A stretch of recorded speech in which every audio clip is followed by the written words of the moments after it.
Le comte de Monte Cristo par Alexandre Dumas. Chapitre 96. Le contrat.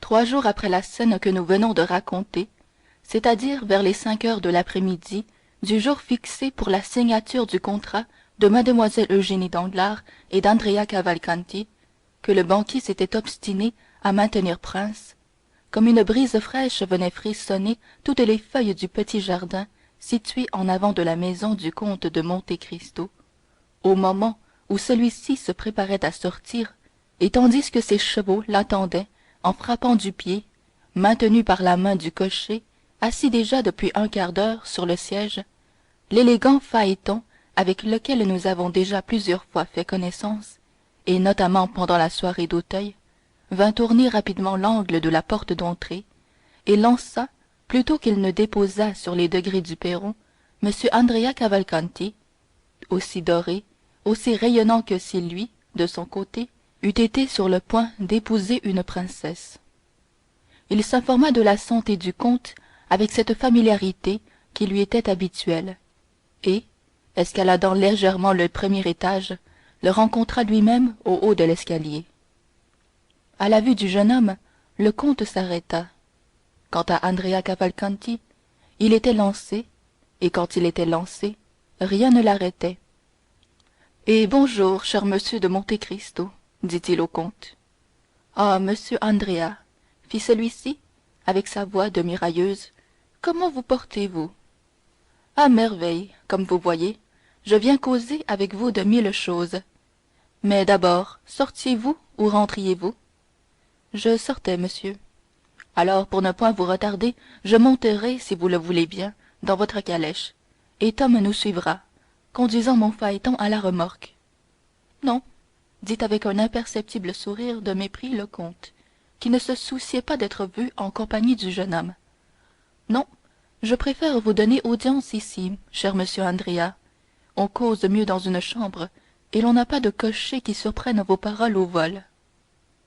Le comte rentra donc dans un petit salon, faisant partie du premier étage, s'assit, et fit, en croisant ses jambes l'une sur l'autre, signe au jeune homme de s'asseoir à son tour. Andrea prit son air le plus riant. Vous savez, cher comte, dit-il, que la cérémonie a lieu ce soir. À 9 heures, on signe le contrat chez le beau-père. Ah, vraiment, dit Monte Cristo. Comment? Est-ce une nouvelle que je vous apprends? Et n'étiez-vous pas prévenu de cette solennité par M. Danglars? Si fait, dit le comte. J'ai reçu une lettre de lui hier, mais je ne crois pas que l'heure y fût indiquée. C'est possible. Le beau-père aura compté sur la notoriété publique.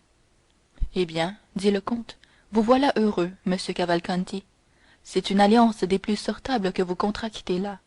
Et puis, mademoiselle Danglars est jolie. Mais oui, répondit Cavalcanti avec un accent plein de modestie. Elle est surtout fort riche, à ce que je crois du moins, dit Monte Cristo. Fort riche, vous croyez? Répéta le jeune homme. Sans doute. On dit que M. Danglars cache pour le moins la moitié de sa fortune. Et il avoue 15 ou 20 millions, dit Andrea, avec un regard étincelant de joie. Sans compter, ajouta Monte Cristo, qu'il est à la veille d'entrer dans un genre de spéculation déjà un peu usé aux États-Unis et en Angleterre, mais tout à fait neuf en France. Oui, oui, je sais ce dont vous voulez parler, le chemin de fer dont il vient d'obtenir l'adjudication, n'est-ce pas? Justement, il gagnera au moins, c'est l'avis général, au moins 10 millions dans cette affaire. 10 millions, vous croyez? C'est magnifique, dit Cavalcanti, qui se grisait à ce bruit métallique de paroles dorées. Sans compter, reprit Monte Cristo, que toute cette fortune vous reviendra, et que c'est justice, puisque mademoiselle Danglars est fille unique. D'ailleurs, votre fortune à vous, votre père me l'a dit du moins, est presque égale à celle de votre fiancé. Mais laissons là un peu les affaires d'argent. Savez-vous, monsieur Andrea, que vous avez un peu lestement et habilement mené toute cette affaire? Mais pas mal, dit le jeune homme. J'étais né pour être diplomate. Eh bien, on vous fera entrer dans la diplomatie. La diplomatie, vous le savez, ne s'apprend pas. c'est une chose d'instinct. Le cœur est donc pris? En vérité, j'en ai peur, répondit Andrea, du ton dont il avait vu au théâtre-français Dorante ou Valère répondre à Alceste. Vous aime-t-on un peu? Il le faut bien, dit Andrea avec un sourire vainqueur, puisqu'on m'épouse. Mais cependant, n'oublions pas un grand point. Lequel? C'est que j'ai été singulièrement aidé dans tout ceci. Bah, certainement. Par les circonstances? Non, par vous. Par moi? Laissez donc, prince, dit Monte Cristo en appuyant avec affectation sur le titre. Qu'ai-je pu faire pour vous? Est-ce que votre nom, votre position sociale et votre mérite ne suffisaient point? Non, dit Andrea, non. Et vous avez beau dire, monsieur le comte, je maintiens, moi, que la position d'un homme tel que vous a fait plus que mon nom, ma position sociale et mon mérite. Vous vous abusez complètement, monsieur, dit Monte Cristo, qui sentit l'adresse perfide du jeune homme, et qui comprit la portée de ses paroles. Ma protection ne vous a été acquise qu'après connaissance prise de l'influence et de la fortune de monsieur votre père, car enfin, qui m'a procuré, à moi qui ne vous avais jamais vu, ni vous, ni l'illustre auteur de vos jours, le bonheur de votre connaissance? Ce sont deux de mes bons amis, Lord Wilmore et l'abbé Busoni. Qui m'a encouragé, non pas à vous servir de garantie, mais à vous patronner? C'est le nom de votre père, si connu et si honoré en Italie. Personnellement, moi, je ne vous connais pas. Ce calme, cette parfaite aisance firent comprendre à Andrea qu'il était pour le moment étreint par une main plus musculeuse que la sienne, et que l'étreinte n'en pouvait être facilement brisée. Ah çà, mais, dit-il, mon père a donc vraiment une bien grande fortune, monsieur le comte? Il paraît que oui, monsieur, répondit Monte Cristo. Savez-vous si la dot qu'il m'a promise est arrivée? J'en ai reçu la lettre d'avis. Mais les 3 millions? Les 3 millions sont en route, selon toute probabilité. Je les toucherai donc réellement? Mais dame, reprit le comte, il me semble que jusqu'à présent, monsieur, l'argent ne vous a pas fait faute. Andrea fut tellement surpris qu'il ne put s'empêcher de rêver un moment. Alors, dit-il en sortant de sa rêverie, il me reste, monsieur, à vous adresser une demande, et celle-là vous la comprendrez, même quand elle devrait vous être désagréable. Parlez, dit Monte Cristo. Je me suis mis en relation, grâce à ma fortune, avec beaucoup de gens distingués, et j'ai même, pour le moment du moins, une foule d'amis. Mais en me mariant comme je le fais, en face de toute la société parisienne, je dois être soutenu par un nom illustre, et à défaut de la main paternelle, c'est une main puissante qui doit me conduire à l'autel. Or, mon père ne vient point à Paris, n'est-ce pas? Il est vieux, couvert de blessures, et il souffre, dit-il, à en mourir, chaque fois qu'il voyage. Je comprends. Eh bien, je viens vous faire une demande. À moi? Oui, à vous. Et laquelle, mon Dieu? Eh bien, c'est de le remplacer.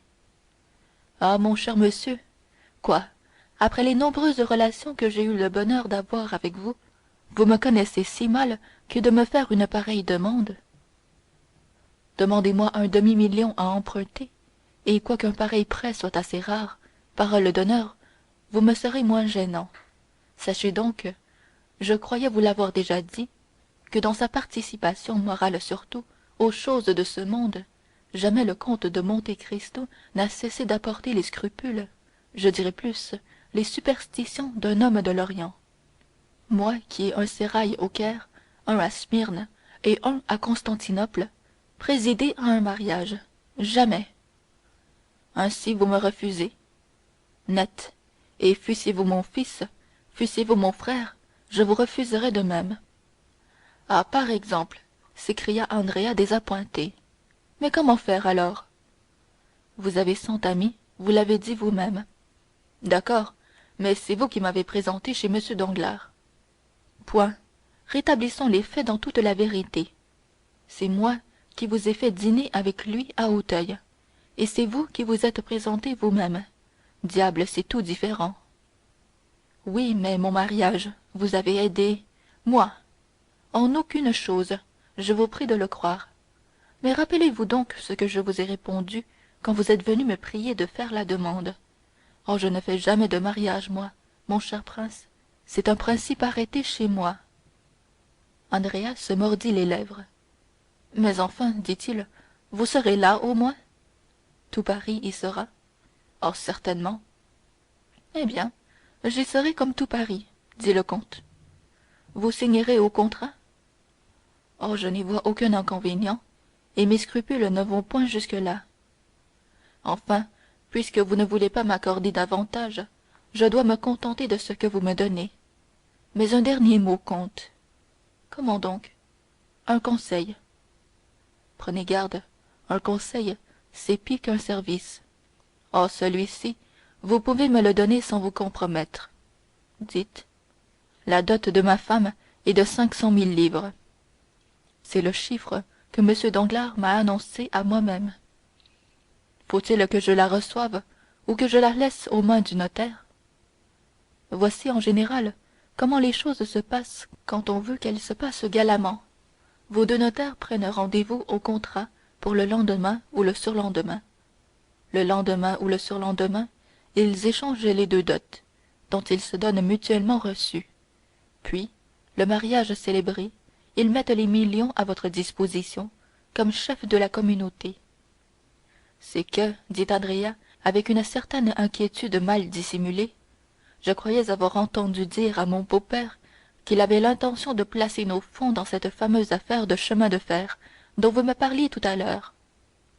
Eh bien, mais, reprit Monte Cristo, c'est à ce que tout le monde assure un moyen que vos capitaux soient triplés dans l'année. Monsieur le baron Danglars est bon père, et sait compter. Allons donc, dit Andrea, tout va bien, sans votre refus toutefois, qui me perce le cœur. Ne l'attribuez qu'à des scrupules fort naturels en pareille circonstance. Allons, dit Andrea, qu'il soit donc fait comme vous le voulez. À ce soir, 9 heures. À ce soir. Et malgré une légère résistance de Monte Cristo, dont les lèvres pâlirent, mais qui cependant conserva son sourire de cérémonie, Andrea saisit la main du comte, la serra, sauta dans son phaéton et disparut. Les 4 ou 5 heures qui lui restaient jusqu'à 9 heures, Andrea les employa en courses, en visites destinées à intéresser ses amis dont il avait parlé, à paraître chez le banquier avec tout le luxe de leurs équipages, les éblouissant par ces promesses d'actions qui depuis ont fait tourner toutes les têtes et dont Danglars en ce moment-là avait l'initiative. En effet, à 8h30 du soir, le grand salon de Danglars, la galerie attenante à ce salon et les 3 autres salons de l'étage étaient pleins d'une foule parfumée qu'attirait fort peu la sympathie, mais beaucoup cet irrésistible besoin d'être là où l'on sait qu'il y a du nouveau. Un académicien dirait que les soirées du monde sont des collections de fleurs qui attirent papillons inconstants, abeilles affamées et frelons bourdonnants. Il va sans dire que les salons étaient resplendissants de bougies, la lumière roulait à flots des moulures d'or sur les tentures de soie, et tout le mauvais goût de cet ameublement, qui n'avait pour lui que la richesse, resplendissait de tout son éclat. Mademoiselle Eugénie était vêtue avec la simplicité la plus élégante. Une robe de soie blanche brochée de blanc, une rose blanche à moitié perdue dans ses cheveux d'un noir de jais, composaient toute sa parure que ne venait pas enrichir le plus petit bijou. Seulement, on pouvait lire dans ses yeux cette assurance parfaite destinée à démentir ce que cette candide toilette avait de vulgairement virginal à ses propres yeux. Mme Danglars, à 30 pas d'elle, causait avec Debray, Beauchamp et Château Renaud. Debray avait fait sa rentrée dans cette maison pour cette grande solennité, mais comme tout le monde et sans aucun privilège particulier. M. Danglars, entouré de députés, d'hommes de finance, expliquait une théorie de contribution nouvelle qu'il comptait mettre en exercice quand la force des choses aurait contraint le gouvernement à l'appeler au ministère. Andrea, tenant sous son bras un des plus fringants dandies de l'opéra, lui expliquait assez impertinemment, attendu qu'il avait besoin d'être hardi pour paraître à l'aise, ses projets de vie à venir, et les progrès de luxe qu'il comptait faire avec ses 175 000 livres de rente à la fashion parisienne. La foule générale roulait dans ces salons comme un flux et un reflux de turquoises, de rubis, d'émeraudes, d'opales et de diamants. Comme partout, on remarquait que c'étaient les plus vieilles femmes qui étaient les plus parées, et les plus laides qui se montraient avec le plus d'obstination. S'il y avait quelque beau lys blanc, quelque rose suave et parfumée, il fallait la chercher et la découvrir cachée dans quelque coin par une mère à turban ou par une tante à oiseaux de paradis. À chaque instant, au milieu de cette cohue, de ce bourdonnement, de ces rires, la voix des huissiers lançait un nom connu dans les finances, respecté dans l'armée ou illustre dans les lettres. Alors un faible mouvement des groupes accueillait ce nom. Mais pour un qui avait le privilège de faire frémir cet océan de vagues humaines, combien passaient, accueillis par l'indifférence ou le ricanement du dédain. Au moment où l'aiguille de la pendule massive, de la pendule représentant Endymion endormi, marquait 9 heures sur un cadran d'or, et où le timbre, fidèle reproducteur de la pensée machinale, retentissait 9 fois, le nom du comte de Monte Cristo retentit à son tour, et, comme poussé par la flamme électrique, toute l'assemblée se tourna vers la porte. Le comte était vêtu de noir, et avec sa simplicité habituelle. Son gilet blanc dessinait sa vaste et noble poitrine. Son col noir paraissait d'une fraîcheur singulière, tant il ressortait sur la pâleur de son teint. Pour tout bijou, il portait une chaîne de gilet si fine qu'à peine le mince filet d'or tranchait sur le piqué blanc. Il se fit à l'instant même un cercle autour de la porte. Le comte, d'un seul coup d'oeil, aperçut mme danglars à un bout du salon, m danglars à l'autre, et mademoiselle eugénie devant lui. Il s'approcha d'abord de la baronne, qui causait avec mme de Villefort, qui était venue seule, Valentine étant toujours souffrante.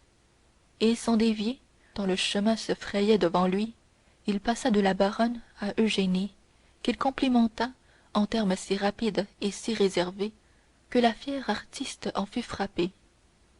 Près d'elle était mademoiselle Louise d'Armilly, qui remercia le comte des lettres de recommandation qu'il lui avait si gracieusement données pour l'Italie, et dont elle comptait, lui dit-elle, en faire incessamment usage. En quittant ces dames, il se retourna et se trouva près de Danglars, qui s'était approché pour lui donner la main. Ces 3 devoirs sociaux accomplis, Monte Cristo s'arrêta, promenant autour de lui ce regard assuré, empreint de cette expression particulière aux gens d'un certain monde, et surtout d'une certaine portée, regard qui semble dire: j'ai fait ce que j'ai dû, maintenant que les autres fassent ce qu'ils me doivent. Andrea, qui était dans un salon contigu, sentit cette espèce de frémissement que Monte Cristo avait imprimé à la foule, et il accourut saluer le comte. Il le trouva complètement entouré. On se disputait ses paroles, comme il arrive toujours pour les gens qui parlent peu et qui ne disent jamais un mot sans valeur. Les notaires firent leur entrée en ce moment, et vinrent installer leurs pancartes griffonnées sur le velours brodé d'or que couvrait la table préparée pour la signature, table en bois doré. Un des notaires s'assit, l'autre resta debout. On allait procéder à la lecture du contrat que la moitié de Paris, présente à cette solennité, devait signer. Chacun prit place, ou plutôt les femmes firent cercle, tandis que les hommes, plus indifférents à l'endroit du style énergique, comme dit Boileau, firent leurs commentaires sur l'agitation fébrile d'Andrea, sur l'attention de M danglars, sur l'impassibilité d'Eugénie, et sur la façon leste et enjouée dont la baronne traitait cette importante affaire. Le contrat fut lu au milieu d'un profond silence. Mais, aussitôt la lecture achevée, la rumeur commença dans les salons, double de ce qu'elle était auparavant. Ces sommes brillantes, ces millions roulant dans l'avenir des 2 jeunes gens et qui venaient compléter l'exposition qu'on avait faite, dans une chambre exclusivement consacrée à cet objet, du trousseau de la mariée et des diamants de la jeune femme, avaient retenti avec tout leur prestige dans la jalouse assemblée. Les charmes de mlle danglars en étaient doubles aux yeux des jeunes gens, et pour le moment ils effaçaient l'éclat du soleil. Quant aux femmes, il va sans dire que, tout en jalousant ces millions, elles ne croyaient pas en avoir besoin pour être belles. Andrea, serré par ses amis, complimenté, adulé, commençant à croire à la réalité du rêve qu'il faisait, Andrea était sur le point de perdre la tête. Le notaire prit solennellement la plume, l'éleva au-dessus de sa tête et dit: messieurs, on va signer le contrat. Le baron devait signer le premier, puis le fondé de pouvoir de M. Cavalcanti père, puis la baronne, puis les futurs conjoints, comme on dit dans cet abominable style qui accourt sur papier timbré. Le baron prit la plume et signa, puis le chargé de pouvoir. La baronne s'approcha au bras de mme de Villefort. Mon ami, dit-elle en prenant la plume, n'est-ce pas une chose désespérante, un incident inattendu arrivé dans cette affaire d'assassinat et de vol dont m le comte de Monte Cristo a failli être victime, nous prive d'avoir m de Villefort. Oh mon Dieu, fit Danglars, du même ton dont il aurait dit: ma foi, la chose m'est bien indifférente. Mon Dieu, dit Monte Cristo en s'approchant, j'ai bien peur d'être la cause involontaire de cette absence.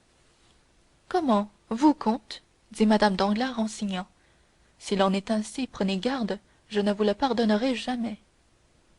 Andrea dressait les oreilles. Il n'y aurait cependant point de ma faute, dit le comte, aussi je tiens à le constater. On écoutait avidement. Monte Cristo, qui desserrait si rarement les lèvres, allait parler. Vous vous rappelez, dit le comte, au milieu du plus profond silence, que c'est chez moi qu'est mort ce malheureux qui était venu pour me voler, et qui, en sortant de chez moi, a été tué, à ce que l'on croit, par son complice? Oui, dit Danglars. Eh bien, pour lui porter secours, on l'avait déshabillé, et l'on avait jeté ses habits dans un coin où la justice les a ramassés. Mais la justice, en prenant l'habit et le pantalon pour les déposer au greffe, avait oublié le gilet. Andrea pâlit visiblement et tira tout doucement du côté de la porte. Il voyait paraître un nuage à l'horizon, et ce nuage lui semblait renfermer la tempête dans ses flancs. Eh bien, ce malheureux gilet, on l'a trouvé aujourd'hui tout couvert de sang et troué à l'endroit du cœur. Les dames poussèrent un cri, et deux ou trois se préparèrent à s'évanouir. On me l'a apporté. Personne ne pouvait deviner d'où venait cette guenille. Moi seul songeais que c'était probablement le gilet de la victime. Tout à coup, mon valet de chambre, en fouillant avec dégoût et précaution cette funèbre relique, a senti un papier dans la poche et l'en a tiré. C'était une lettre adressée à qui? À vous, baron. À moi? S'écria Danglars. Oh mon Dieu, oui, à vous. Je suis parvenu à lire votre nom sous le sang dont le billet était maculé, répondit Monte Cristo au milieu des éclats de surprise générale. Mais, demanda mme Danglars, en regardant son mari avec inquiétude, comment cela empêche-t-il m de Villefort? C'est tout simple, madame, répondit Monte Cristo. Ce gilet et cette lettre étaient ce qu'on appelle des pièces de conviction. Lettre et gilet, j'ai tout envoyé à monsieur le procureur du roi. Vous comprenez, mon cher baron, la voie légale est la plus sûre en matière criminelle. C'est peut-être quelque machination contre vous. Andrea regarda fixement Monte Cristo et disparut dans le deuxième salon. C'est possible, dit Danglars. Cet homme assassiné n'était-il point un ancien forçat? Oui, répondit le comte, un ancien forçat nommé Caderousse. Danglars pâlit légèrement. Andrea quitta le second salon et gagna l'antichambre. Mais signez donc, dit Monte Cristo. Je m'aperçois que mon récit a mis tout le monde en émoi, et j'en demande bien humblement pardon à vous, madame la baronne, et à mademoiselle Danglars. La baronne, qui venait de signer, remit la plume au notaire. Monsieur le prince Cavalcanti, dit le tabellion. Monsieur le prince Cavalcanti, où êtes-vous? Andrea, Andrea, répétèrent plusieurs voix de jeunes gens qui en étaient déjà arrivés avec le noble italien à ce degré d'intimité de l'appeler par son nom de baptême. Appelez donc le prince, prévenez-le donc que c'est à lui de signer, cria Danglars à un huissier. Mais au même instant, la foule des assistants reflua, terrifiée, dans le salon principal, comme si quelque monstre effroyable fût entré dans les appartements. Quærens quem devoret. Il y avait en effet de quoi reculer, s'effrayer, crier. Un officier de gendarmerie plaçait 2 gendarmes à la porte de chaque salon et s'avançait vers Danglars, précédé d'un commissaire de police ceint de son écharpe. Mme Danglars poussa un cri et s'évanouit. Danglars, qui se croyait menacé, certaines consciences ne sont jamais calmes, Danglars offrit aux yeux de ses conviés un visage décomposé par la terreur. Qu'y a-t-il donc, monsieur? Demanda Monte Cristo, s'avançant au-devant du commissaire. Lequel de vous, messieurs, demanda le magistrat, sans répondre au comte, s'appelle Andrea Cavalcanti? Un cri de stupeur partit de tous les coins du salon. On chercha, on interrogea. Mais quel est donc cet Andrea Cavalcanti? Demanda Danglars, presque égaré. Un ancien forçat échappé du bagne de Toulon. Et quel crime a-t-il commis?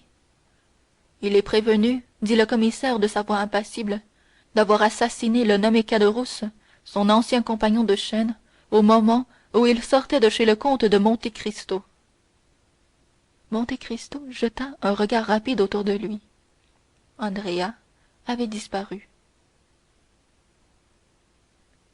Fin du chapitre 96.